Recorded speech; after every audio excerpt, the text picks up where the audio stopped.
So mga kalibot, nagkita na rin sa wakas ang ating minibus sa yung bahay jeep natin. Hinto natin yung renovation kasi nga kinuha natin yung bahay jeep from Mindanao. Kaya yung mga nakarang upload natin guys, wala yung minibus natin kasi nga bumiyahe tayo from Mindanao pakyat dito sa Luzon. Siguro 2 to 3 weeks from now matatapos na yung minibus. Tapos pa nangyari yung guys, dalawa na yung bahay natin na maglilibot sa buong Pilipinas. Papalit natin yung mga bagong gulong na galing doon sa Caloocan Tire Center. So tinatanggal na ni Boss Jeff ang inner tire natin na papalitan natin ng bago. So patuloy pang renovation at abangan nyo po kami sa mga probinsya nyo.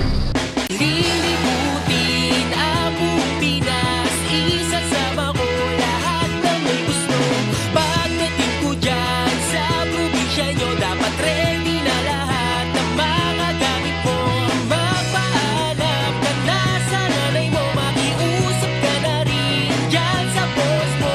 Lalong-lalo na pati sa jowa mo, kasi aalis tayo kahit saan mo gusto. Abutin man tayo sa dulo ng mundo, di ka magsisisi, pangako yan sa'yo. Kakaisang araw pa lang natin nakakauwi dito sa Dasma. And si Boss Roger, may kinakalikot na agad dyan. Kung maalala nyo, tumama sa ganyang klaseng bato yung eto. And ayun, nag-crack siya, nag-bend pag ganon, kaya tinanggal na. And sabi ni Boss Roger, siya na bahala dyan, tanggalin na lang kaysa ma-aksidente pa tayo. Kaya ang ginagawa niya na agad ng paraan. Gamit ni Boss Roger, Kawasaki! Thank you pala sa Kawasaki at shoutout pala sa Auto Beach Shop. Sobrang laguna ng balahibo at buhol-buhol na siya. Kaya kailangan ng kalbuhin. Start na ng kalbuhan na. Hey mama, could you get up soon? I get so cold in the other Ang room. kalbuhin na si Garnet. Never wake, get yourself moving and you'll be okay.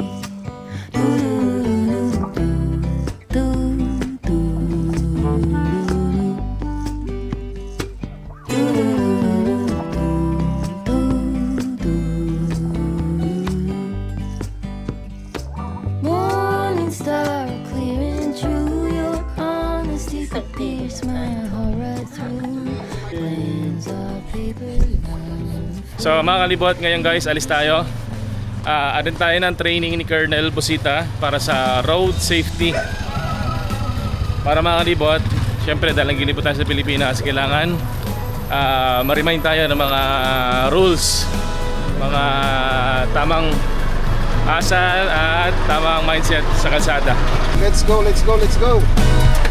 I've heard the rumor, I've heard the talk on the town. They say you're alone, they say that you ain't found. So mga kalibot, nandito na kami sa venue. So yung jeep namin nandun pa siya. Bro, malaking jeep yan, sabi ko na doon. Yung jeep natin ipapasok doon natin sa loob ng school. Pero sabi naman nila, kasya daw kahit truck. So yan, tatry natin ipapasok ni Kuya Val.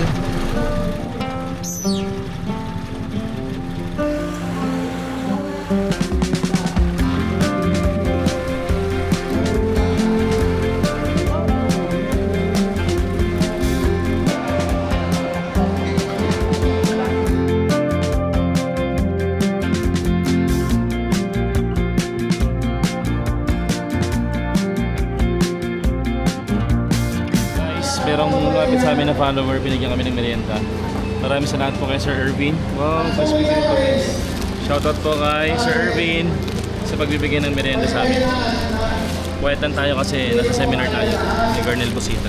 5:34 in the afternoon. So pumunta kami dito kanina mga around 8 AM. Matatapos lang ng seminar namin. Baka pumunta na tayo ng Langkaan kasi doon naayusin tong jeep.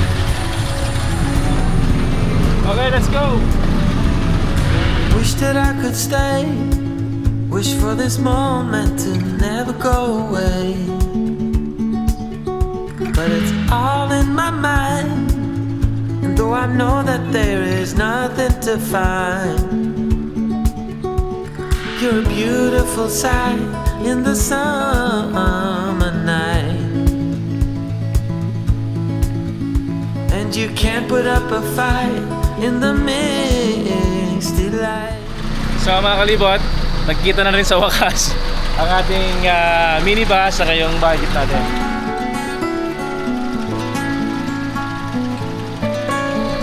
Bali mga kalibot, hininto natin yung renovation kasi nga kinuha natin yung bahay jeep from Mindanao, tapos sinakit natin pagkatang Luzon. Kaya yung mga nakarang upload natin guys, wala yung minibus natin kasi nga bumiyahe tayo from Mindanao pakyat dito sa Luzon. Dalawa na yung bahay natin guys.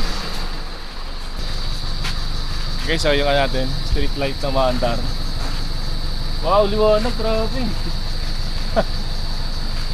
Balik gagawin natin guys, sinilip lang natin yung paparkingan ng bahay jeep dito kasi sa mga susunod na araw tuloy yung renovation natin ng minibus. And di tayo mag-base camp, mag-tent na lang tayo dito kasi tingnan nyo naman guys, malawak dito yung space. Tapos mga kalibot, siguro 2 to 3 weeks from now matatapos na yung minibus. Tapos noon, plan namin tapusin muna yung holidays dito yung December sa Cavite or sa NCR or sa Manila. Tapos saka na kami ulit mag-Philippine Loop. Tapos pa nangyari yung guys, dalawa na yung bahay natin na maglilibot sa buong Pilipinas. Yung pinakabahay natin, yung bahay jeep, tapos maglalagay tayo ng tent ulit, agisin natin. And then yung ating moving tindahan na magtitinda rin tayo sa buong Pilipinas para suporta sa lifestyle na pinili natin guys. So sana guys, masuportahan nyo kami pag pumunta kami sa probinsya nyo. Kita-kita tayo guys. Nakarating na rin kami sa awan ng Diyos dahil kami po ay nakarating ng matiwasay dito po sa Cavite. Sa haba-haba po ng biyahe namin, ilang intersection ang dinaanan namin, ilang likuan, pero ang Panginoong Diyos ay napakabait. Nakarating po kami dito ng maayos at dito na nga, nagtagpo ang bahay jeep at saka yung minibus natin. So patuloy pang renovation at abangan nyo po kami sa mga probinsya nyo. So mga kalibot, sinundan tayo ni Kuya kasi nakita niya rin tayo kanina. Kita ka saan ka Kuya? Pasong Kawayan po. Dito Gentry rin po. Gentry. Okay, salamat. Di asawa ko po. Baka pwede niyo po shoutout. Shoutout po kay Ma'am Grace, asawa ni Kuya Kenneth na napakasipag na rider. Sir, salamat po. Salamat po, ingat. Salamat. Sige sir, ingat po kayo. Thank you. We're moving na. Papunta kami ngayon ng Caloocan. Makalipas nga ang halos 3 taon na paglilibot namin sa Pilipinas ay nakabalik na kami sa Cavite at ngayong araw ay pupunta kami ng Manila.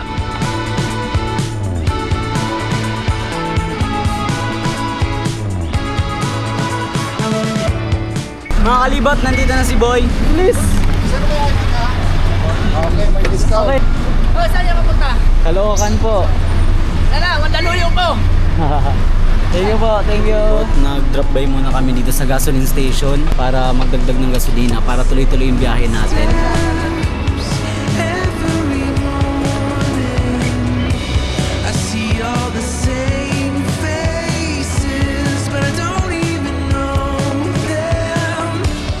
At nasaktuhan pa nga na bumabaha ang kalsadang dinadaanan namin. Hindi naman umulan ng malakas pero napanood nga namin sa balita na marami raw talagang parte dito na binabaha kahit ambon lang ang nangyari. Umabon kanina and baha ngayon dito sa... Saan ba to? Ano ba tayo ba? Makati. Nasa Makati kami guys. Sana hindi na makasumulan at di kami maipit sa baha. Sa una namin guys yung Bendia Avenue. Dito, base sa mapa, malapit kami sa guys, De La Rosa Station. Okay, so baha oh. Sana talaga wag lumakas ng ulan. Sa mga kalibot nakikita namin sa social media, talagang tumataas yung tubig dito sa Maynila.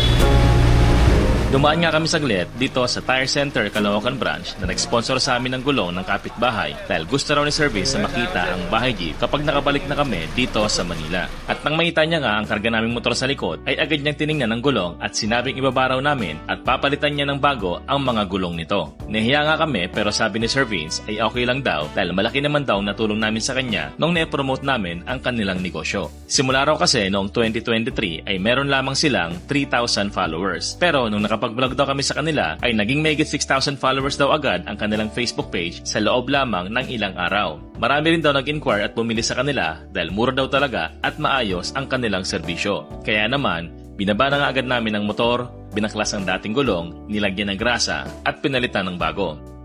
Makikita nyo dito, wala ng linya, pudpud na talaga, and kalbo na. So delikado na to, lalo na at mahilig tayo magbundok. Kaya yung ganitong klaseng gulong is delikado na talaga and kailangan ng palitan. Marami na rin kasi pinagdaanan ng motor namin na to sa paglilibot sa Pilipinas dahil ito ang ginagamit namin pampalengke at pang-scout kapag nagtatagal kami sa mga camping area. Maya-maya ay bigla din nagpalabas si Sir Vince sa mga gulong at ito raw ay para sa mga followers ng Bahay Jeep bilang pasalamat sa pagsuporta sa kanilang negosyo at magbibigay pa raw siya ng maraming gulong kapag nag-opening na ang mobile coffee shop na kapitbahay. Grabe guys, sobrang bait talaga ni Sir Vince at di tuloy namin alam ngayon kung paano kami magpapasalamat. At nung paalis na nga kami at nalaman niya na wala pang bagong baterya ang kapitbahay, ay nagpalabas siya ng baterya para daw magamit namin agad. Nahihiya po kami ng sobra pero taos-puso po kami nagpapasalamat sa buong Tire Center Caloocan Branch.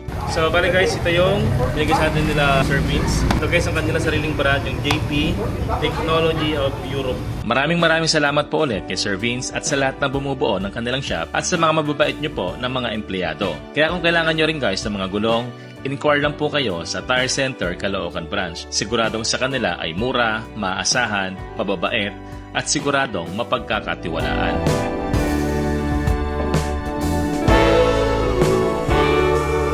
Baby, no, I love you so much.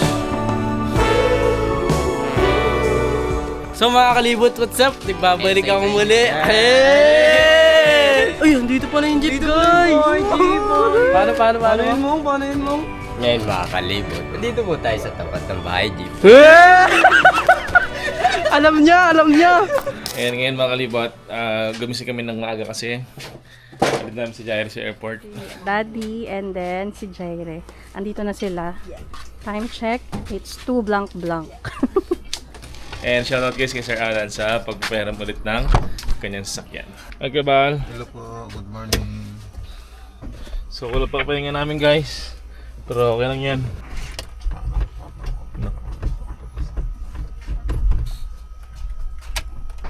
Tulak. Tutulak muna kami guys. So, uwi na lang lahat si Jaire. May last task pa siya. 1, 2, 3.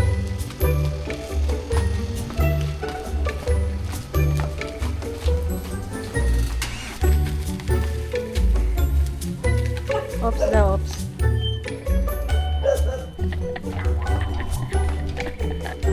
Habot na ata kami sa dulo. Huwag niyong ihinto pag ano. Sumakses. Pag nakasakay na si Jaire, mag-isa ka magtutulak. Oh my God. So mga kalibot, uwi muna ako ng Bicol kasi kakamustay ko muna yung pamilya ko doon. Mag-year end na, kailangan kong asikasuhin lang yung mga papers ko sa shop. Yun guys, tulad ng BIR and other pan na kailangan bayaran din na tulad ng mga tax, gano'n. Tapos babalik ulit ako. Kikita-kita ulit tayo guys. Kung nakakalis na pamilyang to. 2028. 28!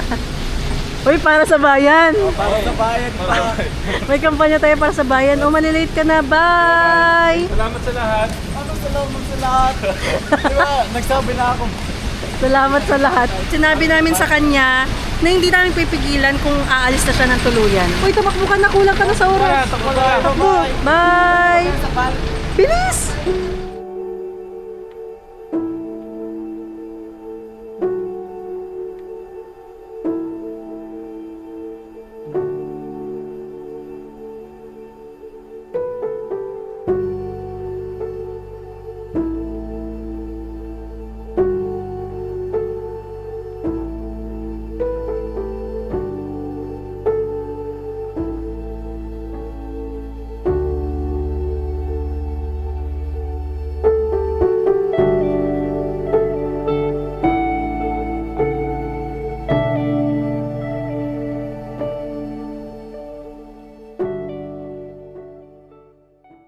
Ito na ang itsura ng bahay kubo cafe na to. Malikabok, walang signage at malungkot pagmasdan. Na dati mala Siargao, Tagaytay at Baguio vibes dito sa Albay. 3 buwan nga ang nakalipas ng iwan ko ang coffee shop na to. Masigla, matao, maliwanag at napupuno ng bawat kwento. Sa loob nga ng ilang buwan na wala ako ay ilang sama ng panahon ang dumaan dito. Nasira na din pati ang malaking signage nito. Itong September 15 nga ay pansamantalang nagsara ang bahay kubo cafe. Maraming nalungkot dahil marami nga ay naging tambayan na rin ito. Galing Mindanao ay bumiyahe ako pabalik ng Luzon kasama ang kauna-unahang camper jeepney dito sa Pilipinas, nakilala sa bahay jeepney Antes. Isang grupo ng nomad na gustong ipakita ang ganda ng buong Pilipinas. Sa loob nga ng 3 buwan ay nakasama nga ako sa kanila sa paglilibot sa buong Mindanao. At dito ko mas nakita kung gaano kayaman ang ating bansa. Sa pagbabalik ko nga muli sa Bicol ay mas nagkaroon ako ng interes na ipagmalaki pa ang sariling atin. Sa mga di nga nakakaalam, ipinatayo ko ang coffee shop na to inspirado sa pambansang bahay ng Pilipinas na bahay kubo. Dito nga ay gusto kong itampok kung gaano kayaman ang ating bansa. Kaya naman sa muling pagbabalik ko ay gusto kong mas pagandahin pa ang coffee shop na to. At habang tayo ay naka-temporary close ay samahan nyo kaming ayusin ang mga nasira dito.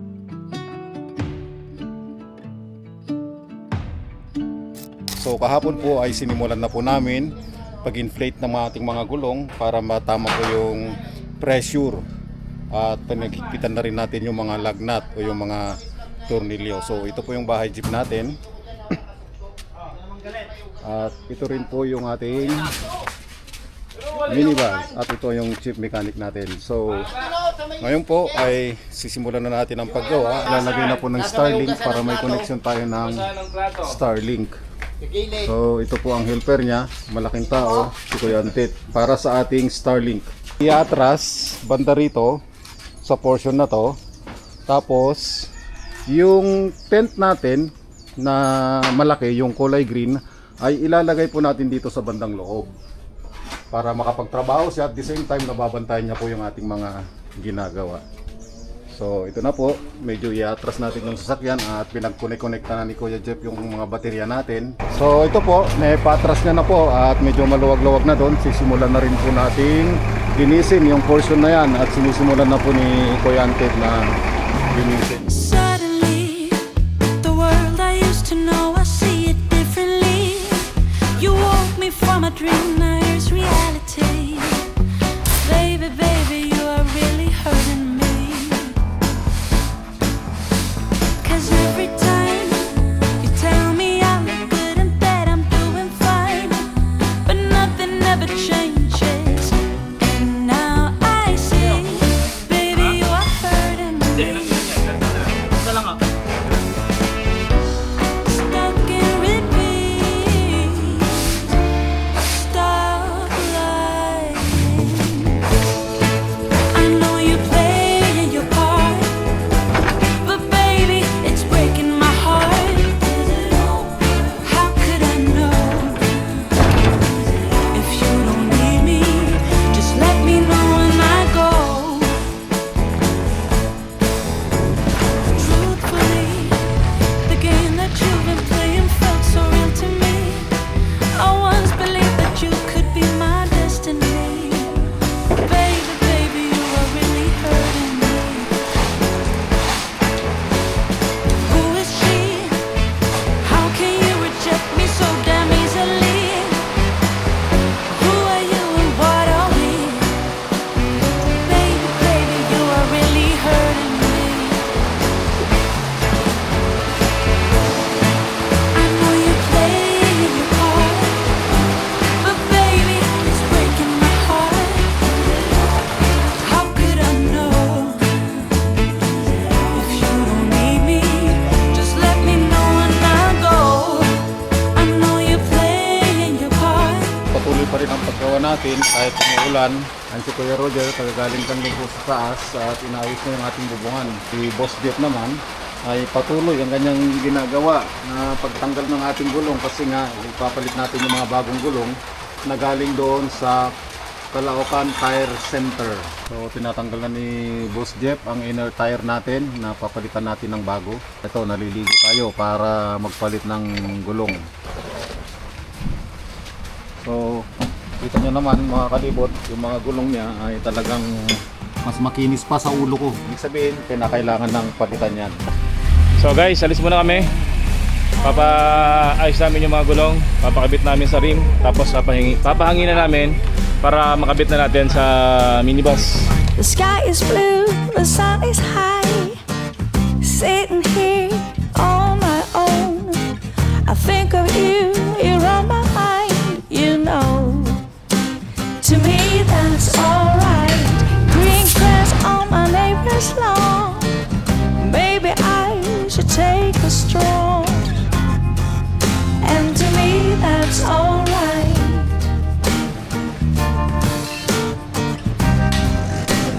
So guys, nakabalik na kami. Nakabit na guys yung mga gulong natin.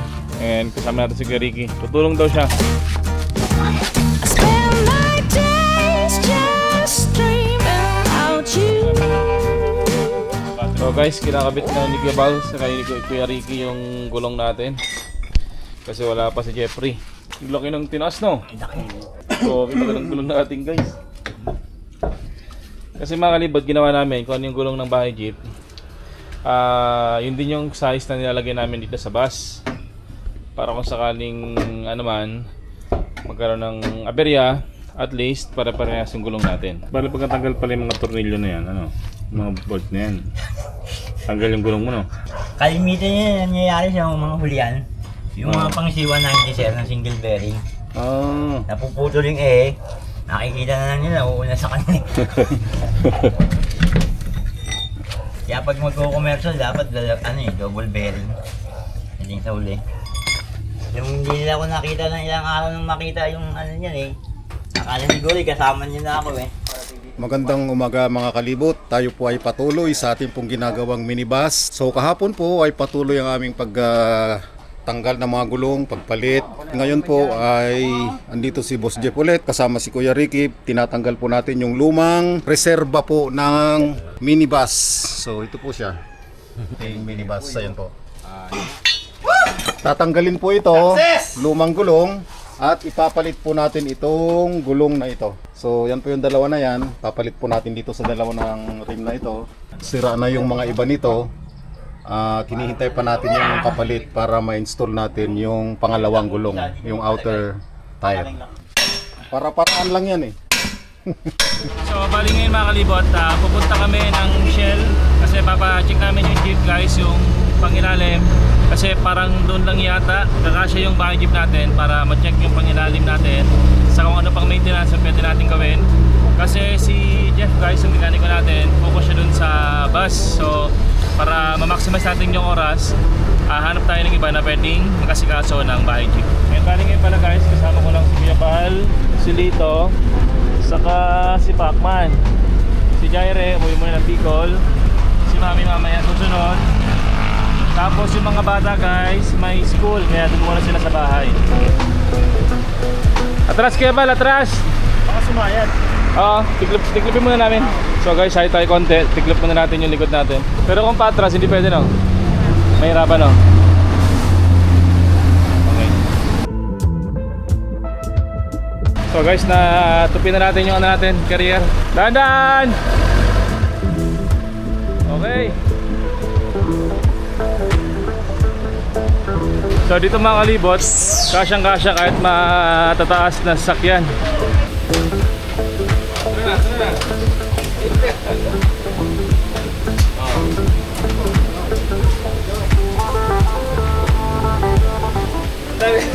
Ito kaya ba daming tali? Sa lang yung may suot ko Nagdugtog siguro yan. Hindi ako, sinutong ko ng tabago mo ba? Bago yung center bearing. Bago po yan, kaya lang may lumuwag dyan Tapos pag-check din po yung clutch, sliding clutch Parang meron akong naano dun sa pedal. May problema yan dun sa pedal. Hindi nagre-release ng matindi. Kaya parang nakatukod ng konti. Titingnan natin kung sliding siya. Oo.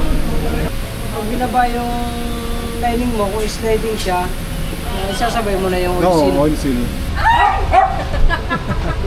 Mas mahal pa ako nili. Ay, hindi pala ako amot. Napuhol na napuhol. Napuhol na Pasok. naman ang ano nito, tali. So sa ngayon po, yung pong nararamdaman ko sa ilalim doon po sa propeller, sabi na baka kulang lang po ng grasa kasi tumutunog pag-release ng cambio o ng clutch. So bali guys, nilipat tayo yung jeep kasi meron silang check sa makina. higpitan muna natin yung bracket ng compressor na nandun sa likod ng block. So pag dininan mo, yun ang Oo. tumutun pa ilalim eh. So kailangan mawala yun pag ano. Kailangan mahigpitan muna natin yung bracket ng compressor kasi ito nakabase doon sa bracket ng compressor. So guys, swerte natin kasi mga kababayan natin, mga Bicolano, yung nag-aayos. Si Kuya Ronald, ang ating chief mechanic. Kuya Antonio, taga Bicol. Taga Tabaco. Ikaw kuya, taga saan ka din? Tabaco rin. Taga Tabaco din yan guys, kuya. Tapos si kuya, taga Cavite. Ayan guys, si Ma'am Janet. Hello po. Yung nag-assist dito. Kaya mga kalibot, pag nagpagawa kayo guys ng mga sakyan, mga services, mga mechanical, dito lang yan guys sa Shell Governors Drive, Paliparan, Dasmariñas, Cavite. Oh my child, I know you're hurt and you can't let go. It's not your fault and you don't deserve all the bad and the hurt.